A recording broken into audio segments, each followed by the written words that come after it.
Hello there, welcome to JRT Reviews. I'm JRT and this is a list of my anticipated albums for the foreseeable future, 2020, maybe a little bit in the future. I don't know anything. These could come out tomorrow, they could come out in 2035. Firstly, apologies for the lack of uploads in the past week or so. I was feeling a little bit under the weather, a bit tired, then Leeds got promoted. And I kind of just started celebrating last Thursday and haven't really stopped. Bit of drinking, bit too much drinking, but hey, back on track. Daily uploads, I promise. Please believe me. Thanks for waiting and anticipating. And on that topic, these are some albums that I'm waiting for, that I'm anticipating. Before we get into it, this list has some albums that release things, which is problematic, but hey, what can you do? We can only speculate until we accumulate. I think that's the phrase, isn't it? I don't know. I don't really care. And when I say that last sentence, the one I'm thinking of is obviously Kanye West announcing an album this week. Most of these are a bit longer term on the list, but this one, Kanye's Kanye. I think almost every single project, apart from like 3 or 4 that were just surprise releases, have been released on time. I don't really want to go too much into recent events, quotes and statements surrounding Mr. West, what is very clearly an episode brought on by his mental health and bipolar disorder. I have a lot of respect for Kanye as an artist, but it always seems that he's at his most erratic when it comes to releases, probably due to the stress of a new album. As much as I don't really expect to see new music from Friday, I'll always appreciate and anticipate new Kanye. Jesus King was underwhelming, yes, but it wasn't completely atrocious. From like the Lift Yourself, like Poopty Scoop kind of sounds we were hearing, I was kind of expecting more gospel-driven rap, kind of closer to his earlier stuff. We didn't really get that, but the snippets we've heard so far of the single, A, strengthens more music is more likely to come out. B, we know about the Yandy leaks, and some of these tracks are more than likely repurposed from Yandy, which is a shame. I've listened to the Yandy leaks once, but I'm not a big fan of listening to leaked music, partly because it's not perfect and it's not really a format that was intended to be listened to. However, on top of all this, I prefer to see Kanye in a safer space, a better mental state than he currently is, than get a new album. Hopefully he does get the help and love he needs at the moment. No Name is still highly respected despite her relative radio silence since 2018. Yes, she has some comments that went a bit viral. I'm not going to go into those again because it's a topic that's above my station. And then she's dropped a few singles here and there, but nothing major. She did come out at the start of this year in January saying that her previously announced project, Factory Baby, was going to come out in 2020. However, that was before the pandemic, everything happening. So who can say for certain? However, that 2018 record, Room 25, was utterly outstanding. I loved it. It was my top 10 records that year. One of my favourite records of that decade and of the century so far. Century so far? I don't think I'm going to be making it to 2100 to have a century-long list. Fuck it. Bang it on my favourite albums of the millennia as well. Me being stupid aside, I'm really anticipating more from her. You know, everything she's dropped just has that high quality and consistency. It's a real unique, fun brand of jazz rap that I want to always hear more from. She just dropped that kind of J. Cole diss, kind of not weird kind of single produced by Madlib, and that's great. Wasn't much substance to it. I doubt it'll get anywhere near an album, but it'll be interesting to see if the current name, the artwork, and the few singles that she's dropped over the past 2 years, the song 30, 31, 32 series, is incorporated at all. Who knows? That's part of the fun. We have to wait and see. One band that has got a confirmed release date is Idols and their next album, Ultra Mono. They're fully into the album release cycle. Already heard quite a few singles from that already. It's a September release, and I do really enjoy their entire body of work. Again, Joy as an Act of Resistance in 2018, one of my favourite LPs of that year, and I was meant to see them live at a festival last year, Boardmasters. Still a bit bitter about that. But to be honest, these singles haven't really blown me away as of yet. However, that being said, I definitely enjoy sitting down and listening to an Idols album in one sitting. I do get more from their songs when they are in one big block together, and I do enjoy more of the context added by an album. So perhaps I'll have a different opinion of those songs. I won't really say they've grown on me yet, but I haven't really listened to them as much as I would have liked to gauge a proper further opinion beyond the first or second listen. Moving completely on from this, an artist that I doubt anyone will care about apart from me, My all-time favourite artist is Robbie Williams. Love the man. Apparently he's working on his next album, and I've enjoyed some of the snippets. One of the snippets he premiered on Instagram Live is, I think, without a doubt, is his worst song ever. It samples / incorporates, repurposes the chorus from Come On Eileen into this bizarre disco pop track kind of. And honestly, it sounds awful. He uses his voice completely wrong. Like, he's got a good voice, but sometimes he uses it in like this kind of scratchy falsetto kind of, which whenever I hear it, it's always my least favourite singing style of his. And to be fair to him, he's pretty prolific in the last half of the decade just gone. It's barely been 7 months since his last album, which was a Christmas album. And for Christmas project, it was okay, it was alright, wasn't a serious project. I mean, he got the boxer Tyson Fury to sing a song about getting pissed up at office parties, which, you know, I love. I really do like. But it does kind of concern me that my favourite recent songs of his have either been him contributing vocals to someone else's project or being released on his Under the Radar series. He's released 3 volumes from that B-Sides project, and I think I'd rate all of them above anything he released last decade, apart from his last swing album. And we've heard many different rumours of what he was going to release next. Another swing album, which I enjoyed. I think his swing stuff is more consistent than his pop releases at the moment. He also wrote music for David Walliams' musical, which was maybe going to get released, but hasn't, which I'm kind of glad I have to listen to. This, however, he's going to go in a completely new sound away from the pop rock that's got really stale, really quite boring, and into more disco and dance electronic music. However, some of the snippets I hear, I understand, that's where he's going. And some of the snippets, it just sounds like more of the same pop rock with those really shitty guitar riffs on them. I'm getting a bit tired of his last studio album that was pop rock. The Having the Same Show, some of the cuts on that have aged really poorly. He's had this song, Disco Symphony, a duet with Kylie Minogue, up his sleeve for, I think, about 5 years now, I think. He's always hinted about dropping it, and it's been forgotten about so many times. It's now re-entered the news cycle as like a new big thing that he's got under his sleeve, but I know the title of it, and he's trying to keep it under wraps, but it's kind of like he's forgotten he's had this song. Judging by the name of it, maybe it'll be a big disco pop hit. Maybe he'll produce his first big mega hit since Candy, like 2012. I love Robbie, love him to bits, and we'll still try and see him tour this new album live and probably buy a physical copy of it. But for the first time in a while, I'm a bit worried about the quality of this project. However, if he does go for that new inventive, at the moment, he needs to be careful. Whilst I'm grateful and hoping he does go into a new sound for him, disco, dance electronic, which he's done quite well, even recently on the B-sides, it'll be a marked improvement on his pop rock.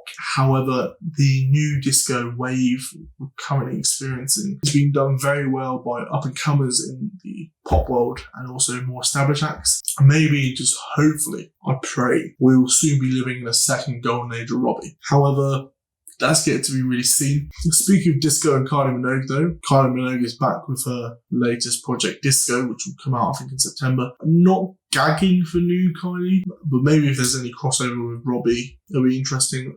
It's just worth a listen and get a review just for name recognition alone. That's just a tenuous link I'm chucking in there. The Wombats are apparently almost done with their 5th album, and whilst I certainly didn't love, but enjoyed the majority of their last project, I'm probably more intrigued by this one for a few reasons. Firstly, the fact that the band has more openly embraced and gone after side projects. You've got lead singer Matthew Murphy with his Love, Fame, Tragedy project. They've just released a debut album this month.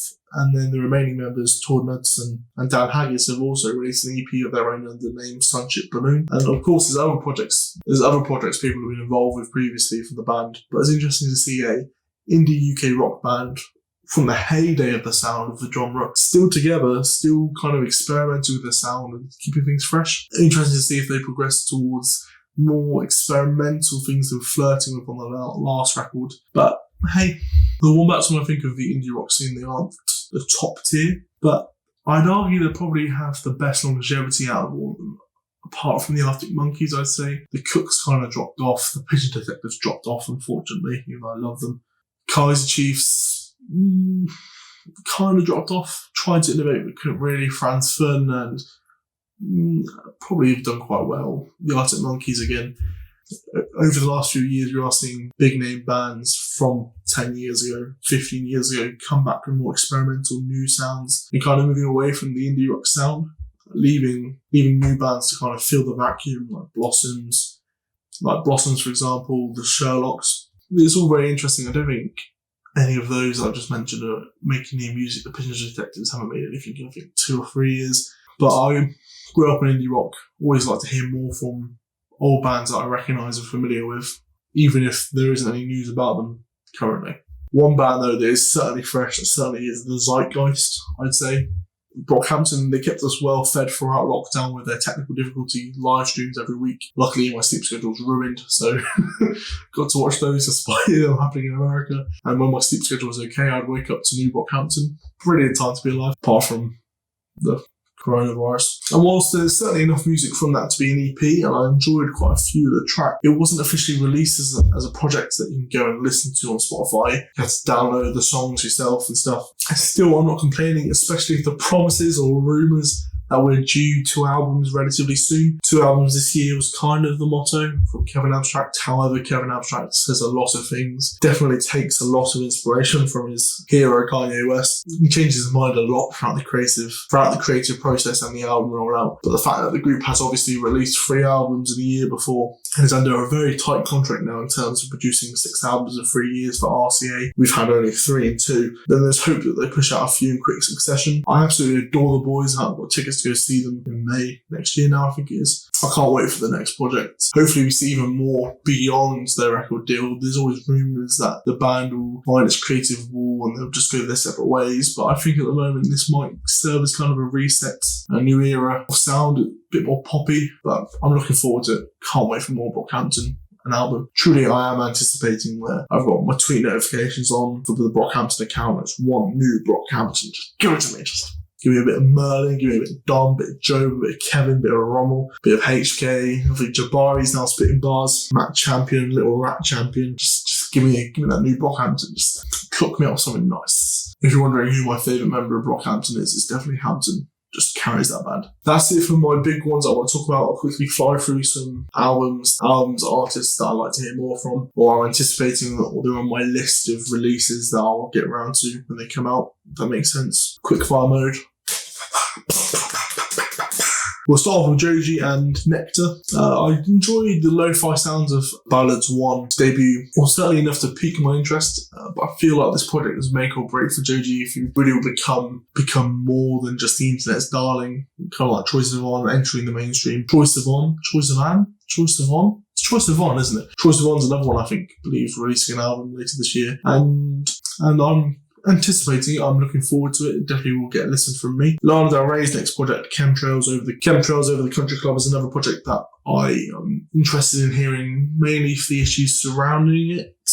That makes sense. Obviously, Lana Del Rey had that rant, those Instagram posts that caused a bit of controversy. Wondering if that will be drawn upon for inspiration or brought into the mix or mentioned. And then obviously you got the criticism and critics and reviewers kind of change their tune for being probably a bit hypercritical and overcritical of her previous stuff compared to Norman fucking Rockwell being adored by almost everyone for good reason. It'll be interesting to see if she can maintain the consistency and how those impact the project. Then we've got Playboy Carti's recent single At Mare. It was alright, I enjoyed it. It's kind of grown on me. It's got that more experimental hyperpop kind of feel to it. That's coming off his next album, Whole Lot of Red. It's interesting enough for me to be anticipating the project as a whole. We know Playboy Carti does like his experimental side of music, and hopefully he can find something new, keep them digging for some gold. Weezer don't really do it for me, especially the latest few projects, but it's a big release with a bit of hype behind it. Interesting, they've kind of started churning out, but it's a big release with a bit of hype behind it, so I'll give it a listen for sure. Similarly, you got The Killers have entered a bit of a lull for me. The last project had a few okay singles that I enjoyed, but as a whole I didn't really love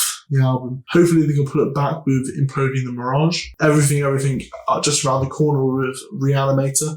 And after their 2015 project, which produced one of my favourite songs of all time, Distant Past, that hectic, constantly changing, evolving song, I've always kind of kept an eye and an ear out for this art pop, art rock, indie pop, prog pop, just kind of everything kind of mixed into one. Kendrick Lamar is always rumoured to be producing more when he isn't releasing anything. Always meant to have that project up his sleeve. Hopefully we do get to hear something from him this year. Kendrick is at the top of the rap game, so obviously the expectations are high. And even if you'd say Damn fell slightly short of those expectations, still a massive commercial success, still a decent record, still enjoyable. It was solid, it was decent, it was a solid record. The bar is high, but also I just kind of want to hear new Kendrick. What I really do appreciate about his style of producing albums, there's always that cohesive theme and story for the most part. It really feels on each album that the songs are connected by either a loose theme or there's a running narrative, and that's something we don't always see on rap records. This month, Disclosure came through with one of my favourite songs, the singles of the year so far, My High with Amine and Slow Tie. I can't wait for their full album, Energy. All the tracks they've kind of been dropping throughout the year, sprinkling, and their collaborations with Chloe X Halle have really got me in the mood for some Disclosure. It's like it's 2013 all over again. I'm playing FIFA. Speaking of Amine, he's announced the track listing for his next project, Limbo. I can't wait to hear it. I really enjoyed 1.5. It's kind of grown on me since that was released a few years back. It's called Limbo. Again, it'll come out in August. The singles that have been released for it are exciting. I think he's showing a bit more versatility this time around, so hopefully that translates well to the album as a whole. Similar sort of sound, Dominic Fike's album is out at the end of this month. Just chucked it in here because I'm quite looking forward to listening to it. It's another one that I'll definitely be keeping an ear out for. The lead single, Chicken Tenders, has grown on me, even though it didn't really initially impress me. However, I did listen to it for the first time when I was hungover in a car in Exeter, so it wasn't the best place for first impressions. If the song had looked at me, if it could do that, it probably wouldn't have had positive thoughts in that moment. Parquet Courts are apparently onto the mixing and mastering stage of their album production. Can't wait for more from them. They're just a really top of their game, that post-punk art rock kind of sound. It's going to be good, especially if they do draw more from the political situation to fuel their lyrics, as they always kind of do. I'm not going to be one of those stupid journalists who said when Trump came in, it's going to be a golden era for protest art or art in general, but obviously political lyricism is going to be fueled by political events, and we're kind of going through one every day, so it seems, in every country in the world. And then finally, Sufjan Stevens and then also the Microphones both have projects later on this year, and those will be on the top of my list to listen to. I can't, as someone who's only really started listening to music seriously, finding albums that were rated highly when they released a few years ago, anticipating them more than I probably would have about a year ago when I didn't know as much, but definitely looking forward to hearing more from Sufjan Stevens and the Microphones. That about wraps it up for me. Any big releases that I've kind of missed or should be more excited for? Your favourite band releasing something that's completely slipped under my radar? Well, do not fret, my pet. Let me know down below if there's any I've missed. Help me grow as well, please, by liking and sharing the video. If you wouldn't mind subscribing as well for more daily music reviews, lists as well. Anyway, that's all from me. Again, like, subscribe, comment, be yourself, stay safe.